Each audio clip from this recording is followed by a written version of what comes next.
3, 2, 1। उपसभाध्यक्ष जी, मैं उन सदस्यों में हूं जिनकी अपनी राय है कि यदि चुनाव समय पर हो जाते तो सत्ताधारी दल के पक्ष में होते और देश में तरह तरह की भ्रांतियां भी उत्पन्न न हुई होती।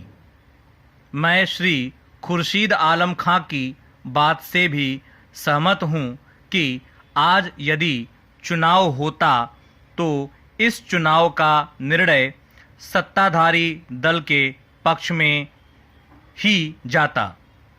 लेकिन फिर भी मैं नहीं कह सकता कि किन मित्रों की राय से यह निर्णय लिया गया कि चुनाव की अवधि 1 वर्ष के लिए बढ़ा दी जाए।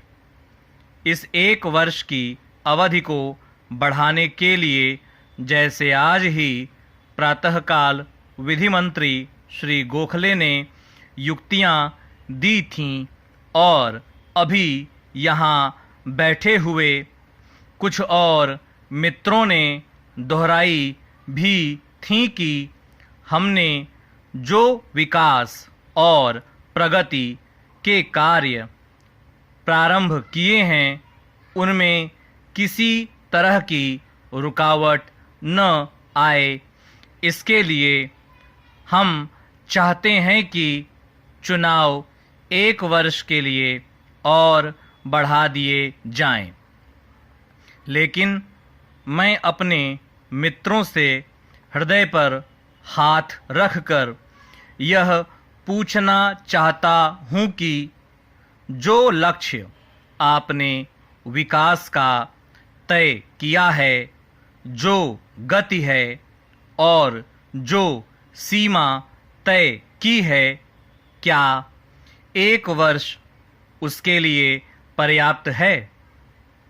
चुनाव का 1 वर्ष बढ़ा दिया जाएगा तो सारे विकास के लक्ष्यों को आप पूर्ण कर लेंगे, या 1 वर्ष और बढ़ा दिया जाएगा तो प्रगति की अंतिम सीमा तक पहुंच जाएंगे?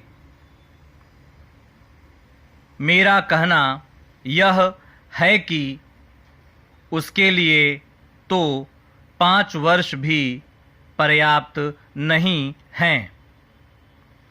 जिस गति से देश चल रहा है और हमारी सरकारी मशीनरी चल रही है, वास्तविकता यह है पिछले 1 वर्ष में तो हमने कुछ दाग बेल लगाई हैं, कुछ रेखाएं खींची हैं, कुछ लक्ष्य निर्धारित किए हैं जिनकी ओर हम चलना चाहते हैं।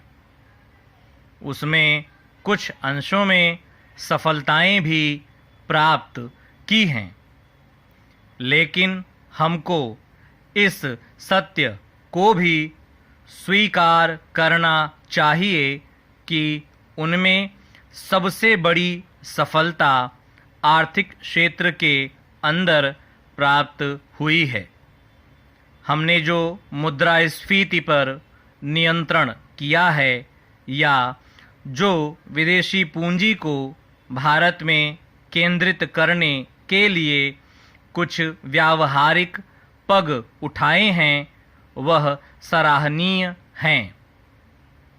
हमारे देश में कृषि के क्षेत्र में जो प्रगति हुई है या दूसरी जो शिक्षण संस्थाओं में अनुशासनहीनता आ गई थी, उस पर किस प्रकार का नियंत्रण हुआ है, निश्चित रूप से इसकी सराहना करनी चाहिए।